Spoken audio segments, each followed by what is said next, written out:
Hello and welcome to United Report. This is your home for all the latest Manchester United news, match updates, transfer stories, and in-depth analysis. Stay connected and never miss a moment. Subscribe now to stay ahead with everything happening at Old Trafford. Manchester United needed to come from behind in Hong Kong on Friday as they brought their miserable season to a close in what could end up being Bruno Fernandes' last game for the club. There was at least one bright spark, though, with Chido Obi's double turning a half-time deficit into victory. After a shock defeat in midweek against the ASEAN All-Stars, Ruben Amorim wanted a response. There were some promising early moments, but it was Hong Kong who struck first as Juninho's effort beat Tom Heaton all too easily. It remained 1-0 at the break, and United boss Ruben Amorim changed his entire XE at the break. The changes bore fruit within a few minutes, with Obi equalising impressively, and fellow sub Aiden Heaven had a chance to make it 2-1. There was still some danger on the break though, with sub-keeper Altay Bayindir needing to be alert to deny Lau Ka-Q midway through the second period. As the match entered the final 20 minutes though, United kicked on, and Kobbie Mainoo got an opening, but couldn't keep his shot down. United also saw a penalty appeal waved away when Mason Mount went down in the box. It was Obi who settled the tie though, sending a glancing header into the far corner, and Heaven's stoppage time header made it 3. United looked full of energy in the opening minutes, with Rasmus Højlund getting a sight of goal early on, but the striker was unable to beat Hong Kong keeper Ka Wing-Tse. United had the ball in the net not long after, with Casemiro sending a diving header into the NT, but the flag went up for offside. Tse made a couple more sharp saves in the first half hour to keep Bruno Fernandes and Alejandro Garnacho at bay. The pair were among the senior stars handed starts by Ruben Amorim, while youngsters including Harry Maguire and Tyler Fredrickson also got minutes from the get-go. Amorim made a number of changes at the break, just as he did on Wednesday, and they immediately bore fruit with Obi's leveller before the teenager completed the turnaround. Here are United Report's talking points. Before the game, much of the conversation surrounded Bruno Fernandes. He was reported to be open to a United exit. Al Hilal appear to be the most likely suitors, with a £100 million transfer fee mooted, as well as a £200 million contract. United are said to be relaxed about the situation, and there was no danger of their skipper sitting this one out. His usual creativity was on show early on, but Casemiro has strayed just offside before heading home the captain's free kick. He came close to breaking the deadlock with another free kick, with the ball moving wildly and almost deceiving Tse. There was an even bigger chance 10 minutes before half-time, but he opted to attempt a Rabona when one-on-one with the keeper and saw it blocked, and only time will tell whether that ends up being Fernandes' final game for the club. It was another scoreless game for Rasmus Højlund, despite his early sight of goal. A second chance arrived late in the first half, only for the Dane to allow an opposition defender to snuff out the chance, and his recent record still stands at just 1 goal in the last month. Chido Obi found things far easier after taking his place though. The young striker replaced Højlund for the second half and wasted little time finding the net. His goal was an impressive one too, with the teenager spinning and firing confidently into the bottom corner.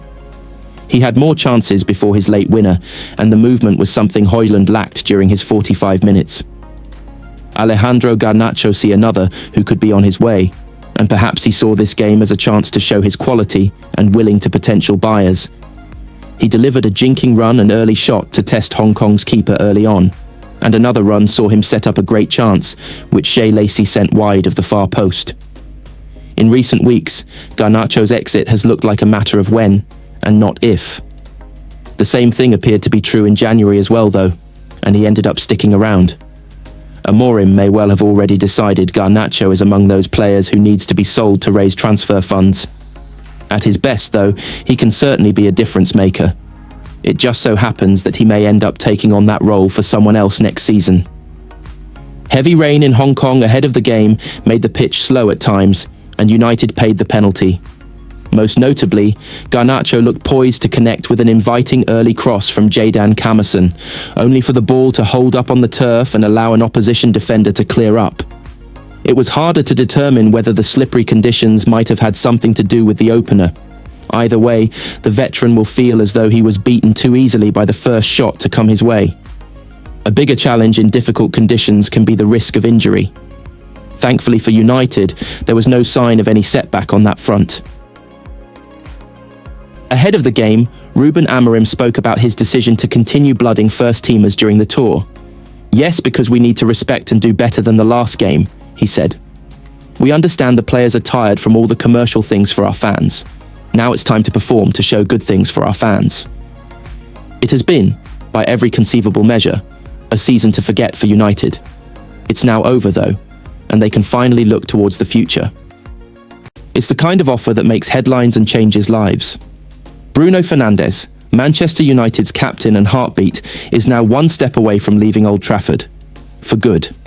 After a nightmare season that saw United crash to 15th in the Premier League and lose a painful Europa League final to Spurs, the club's star midfielder is being lured by Saudi giants Al Hilal. And the deal on the table? It's jaw-dropping. £700,000 a week, £100 million transfer fee, and a decision deadline of just 72 hours. Late-night meetings, private talks in Riyadh, a once-in-a-lifetime offer. Is Bruno ready to walk away from the club he once vowed to fight for? Or is this just business in the brutal world of football? Stay with us as we unpack the full story, the emotional quotes, and what this shock move means for Manchester United's future. Bruno Fernandes has moved a step closer to a Manchester United exit, with Saudi talks stretching late into the night. The Portuguese midfielder has been linked with a move to the Middle East in the aftermath of the Red Devils' woeful season.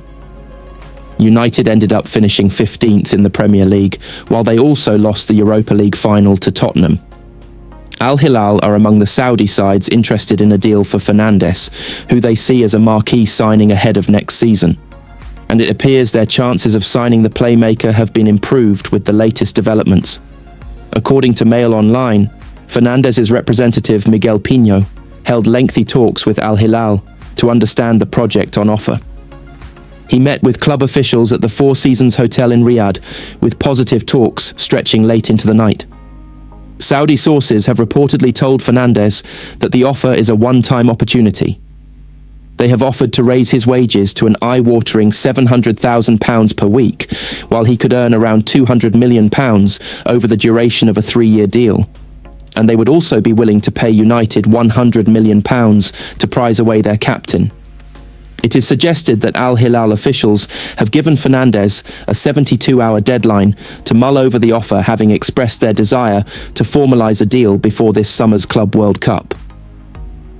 Speaking after the Europa League defeat, Fernandes said, "If the club thinks it's time to part ways because they want to do some cashing in or whatever, it's what it is. Football sometimes is like this. I've always said I will be here until the club says to me that it's time to go. I'm eager to do more, to be able to bring the club to the great days. The day that the club thinks that I'm too much or it's time to part ways, football is like this. You never know it. But I've always said it, and I keep my word in the same way." Ruben Amorim has also offered an update on his captain's future. He said it's important for Bruno to see that we are changing a lot of things in our club. The behaviour, the everyday organisation, the pace of training. All these things, if he sees that we are doing that across all levels, he will want to stay at this club. He loves this club. That is the most important thing, not the Champions League. He wants to win with this club, and he trains and behaves at a high level. Everybody here needs to do that. He will be here for that. Amorim has regularly confirmed his desire to keep Fernandes at the club. The 30-year-old has just over 2 years remaining on his contract at Old Trafford.